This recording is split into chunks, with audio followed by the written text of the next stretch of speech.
And we find that some of the characters, like Karl Marx, his real name was Kissel Moses Mordecai Levy.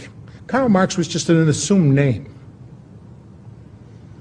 And he worked with people over there like Lenin, whose real name was Ulanov, and the commissar of the Red Army and Navy, called Leon Trotsky. His real name was Lev Davidovich Bronstein. And when you find out how all these people have been pulling together to foment so many of these things going on here, you should be forewarned. Because this is not just accidental history. This is conspiracy. People working together to do wrong. And by definition, a conspiracy is just two or more people planning in secret to do something wrong. And by that definition, there must be thousands, millions, maybe even billions of conspiracies going on all the time. But you mentioned something about what's going on. Oh, that's one of them conspiracy nuts. We've all been vilified by that label. Conspiracy nut is kind of like anti-Semite. It's just a buzzword to say they're onto us. They know who we are. They know what we're up to. Let's jump on them and vilify them, and that's the way they operate, through vilification. And if vilifying isn't enough, they'll trump up some charges. And if that's not enough, they send in the wet agents to spill some of your blood. Well, in Dusseldorf, Germany, the communist revolution, rules of revolution came to light, and in 1946, a U.S. Attorney General obtained a copy of the same rules from a known member of the Communist Party. And today, these same rules are in effect, and I want you to compare these concepts with modern occurrences. There's three of them, ABC. A, corrupt the young. Get them away from religion. Get them interested in sex, make them superficial, and destroy their ruggedness. We sure have a lot of wimps today. A lot of these young kids coming up just don't seem to have what it takes anymore. But they've been through the public fool system. They've been nurtured by their television. And it's hard to think anymore. It used to be when you went to school, they taught you how to think. Now you go to school, they teach you what to think. B, get control of all means of publicity. Thereby, and there's 7 parts to that, get people's minds off their government by focusing their attention on athletics, sexy books, plays, and other trivialities. And boy, have we become trivial. 2, divide the people into hostile groups by constantly harping on controversial matters of no importance.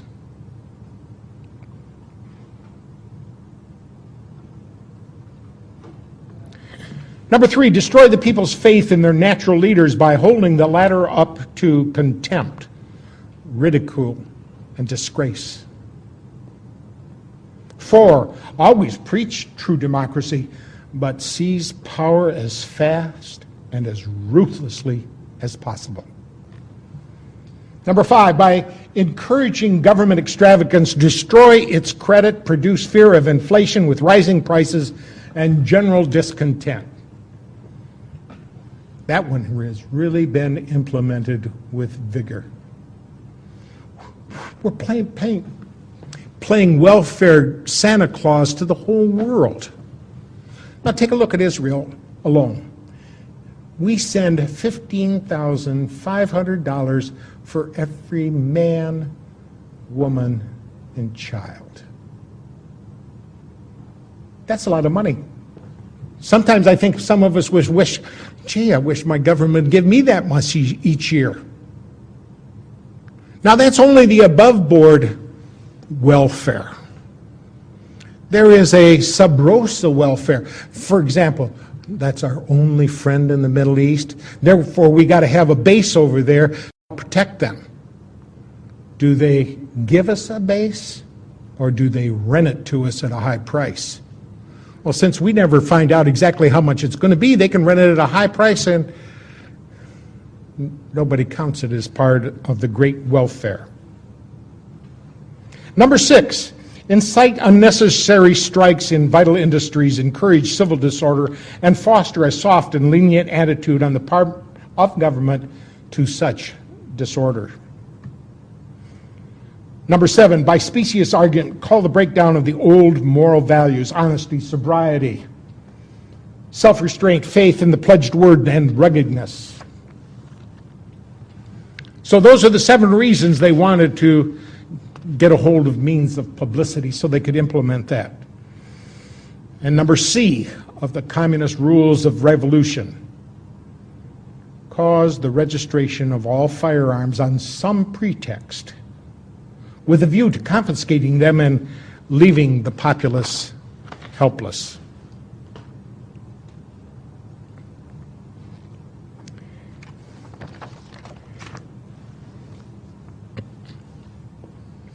So many of these false flag operations have gotten us into big trouble. We know now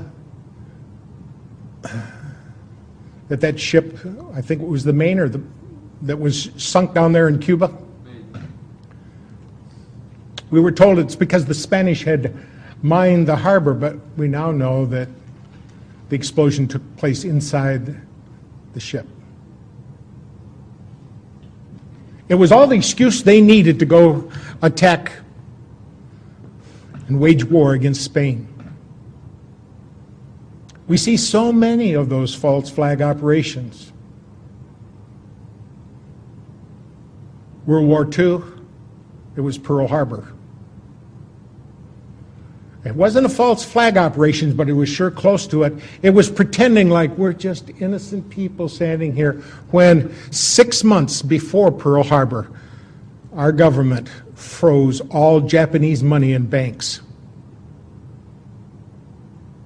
Any way you look at it, that's theft. 3 weeks before Pearl Harbor, our government gave him a 100% oil embargo. Do you remember back in the 70s when we got a 10% oil embargo from the Arabs, and the lines at the gas pumps were long and we suffered under that? That was a 10% oil embargo. And our government tried to run a 100% oil embargo upon those people who just weren't going to put up with it. Now, I think Admiral Yamamoto was right that when they came over and stung us, they were only waking a sleeping lion. But there was nothing else they could do. It's either knuckle under or fight. And that's where it is to us. It's getting down to the point where we either knuckle under or do something to fight about this. Right now, it's a fight of words because, quite frankly, we're in a very awkward position here. It's too late to work within the system and probably too early to start shooting.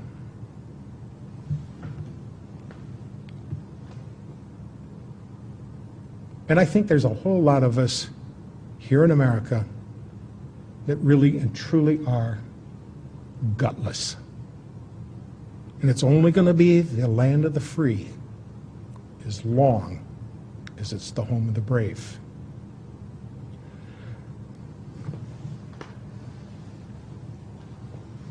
Well, we can see that after World War II, Franklin Delano Roosevelt, whose real name was Rosenfeld, hooked up with his good buddy over in the Soviet Union, a guy by the name of Joseph Stalin. His real name was Joseph Vissarionovich Jugashvili. Gashvili means son of. And he let his good buddy Joseph Stalin oversee the elections in much of Europe. And ironically, all those people decided to become pawns in the communist superstate. It was Joseph Stalin that said so clearly, and we better pay attention to what he has to say, Those who cast their votes decide nothing. Those who count the votes decide everything. And we saw that happen here not too long ago in America because George Bush got elected. And it was his brother down there in Florida that sure did a lot to swing the votes. Remember all those hanging and pregnant chads and all the excuses they had to not count a lot of votes and to count other ones that they shouldn't have.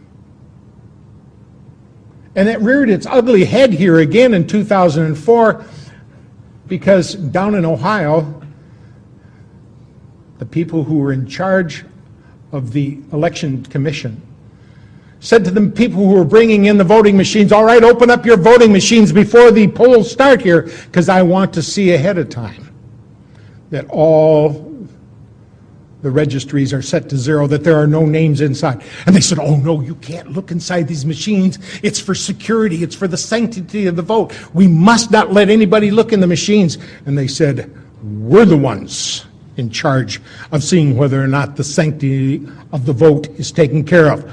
You're going to open up those machines right now. And there was a lot of protesting, a lot of weeping, and a lot of wailing, but they did end up opening up those machines. Every machine had 300 to 400 votes for Bush on it already. It was a big deal down in Ohio. It was on television, it was in the newspapers, but it just didn't make its way around the rest of America. Why? Who owns the newspapers? Who owns the television? Who owns the radio?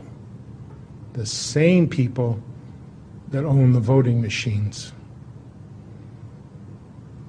There's only 4 companies here in America that own voting machines, and every one of them are mafia affiliates. Now these television stations, ABC, NBC, CBS, and all the rest of them that have any influence and any power whatsoever, got together and formed a new corporation. It's called News Election Services.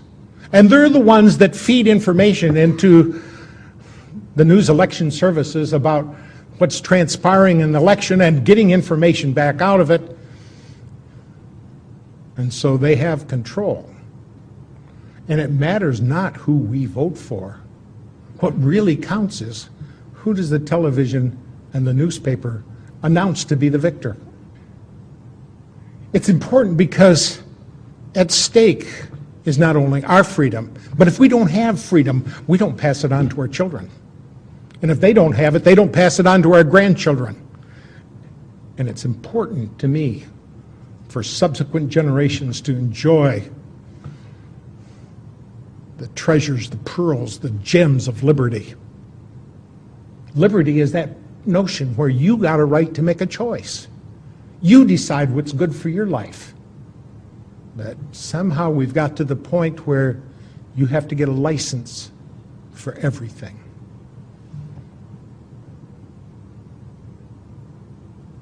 But as long as the people don't speak up, as long as we don't do what's necessary to inform the others around us, as long as we act lethargically rather than robust and animated champions of liberty, it'll slip right through our fingers.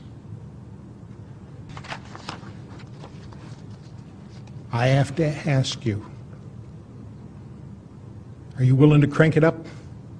Are you willing to pass out more DVDs? Are you willing to talk to more people? Are you willing to do what's necessary to safeguard our Constitution? For it was,